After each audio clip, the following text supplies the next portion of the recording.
Jelajahi cara baru mendapatkan informasi. Download Metro TV Extend sekarang. Kita beralih ke update berikutnya. Pemirsa, Wakil Presiden Kiai Haji Ma'ruf Amin mengumpulkan sejumlah pihak di kediaman resminya. Ini guna membahas penanganan bencana kekeringan di Papua Tengah. Rapat internal ini berfokus pada pembahasan percepatan penanganan dampak dari kekeringan tersebut. Untuk informasi selengkapnya kita akan bergabung dengan jurnalis Metro TV Valerie Budianto langsung dari kediaman Wakil Presiden. Selamat siang Valerie, bisa Anda ceritakan bagaimana hasil rapat antara Wapres dengan sejumlah pihak?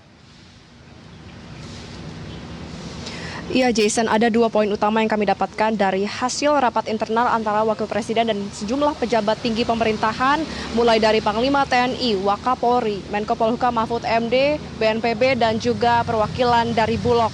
Di mana untuk hasil yang pertama adalah Wakil Presiden dan jajaran sepakat untuk menambah status tanggap darurat penanganan krisis kekeringan di Papua Tengah dari sebelumnya hanya 1 minggu, kini menjadi 2 minggu. Penambahan status darurat itu dilatar belakangi fakta bahwa saat ini terjadi cuaca yang cukup ekstrim di Papua dan menyulitkan adanya distribusi logistik di wilayah Papua Tengah. Kemudian untuk poin kedua, Wapres juga mengungkapkan ada sejumlah kendala yang memang dialami oleh pemerintah sehubungan dengan evakuasi dan juga penanganan kondisi krisis saat ini. Beberapa kendala tersebut diantaranya pertama adalah kendala cuaca. Kendala cuaca karena cuaca yang sangat ekstrim sehingga menyulitkan transportasi. Namun untuk kendala kedua, begitu cuaca telah membaik, hanya ada transportasi yang cukup minimal di wilayah Papua dan bahkan ada sejumlah wilayah di Papua yang tidak dapat dijangkau oleh transportasi.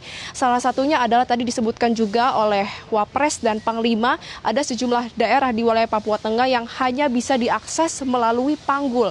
Jadi tidak bisa menggunakan alat transportasi apapun, harus menggunakan berjalan kaki sambil memanggul bantuan logistik tersebut.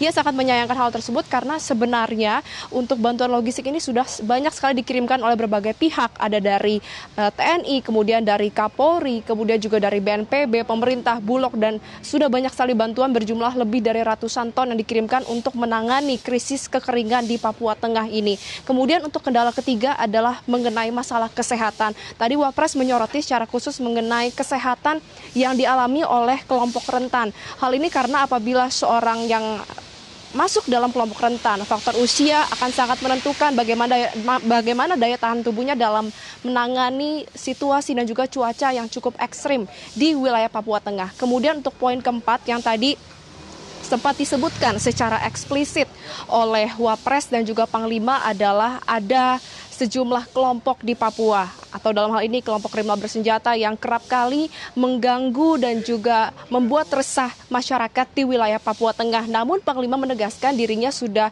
menetapkan lebih dari 50 tentara di wilayah tersebut dan memastikan bahwa tidak akan ada hambatan penyaluran logistik dan untuk tentara ini akan selalu siap bersiaga bersama juga dengan jajaran kepolisian untuk memastikan agar bantuan logistik ini dapat dikirimkan secara cepat, dapat dikirimkan secara tepat dan juga tersalurkan kepada seluruh warga di Papua Tengah. Harapannya adalah agar krisis ini dapat segera teratasi bahkan sebelum waktu tanggap darurat ini selesai, yaitu dalam waktu 2 minggu.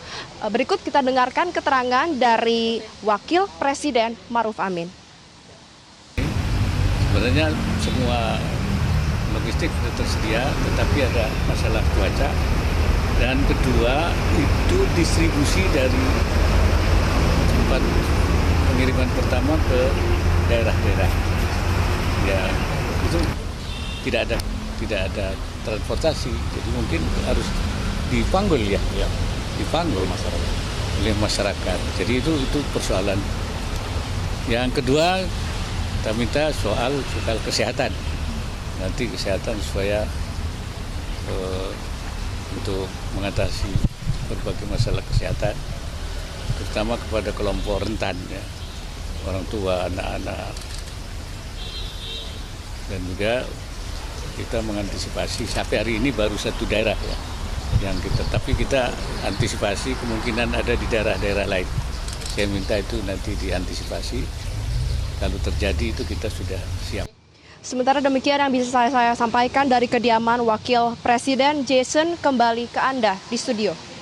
Terima kasih Valerie Budianto atas update informasi Anda dan selamat bertugas kembali.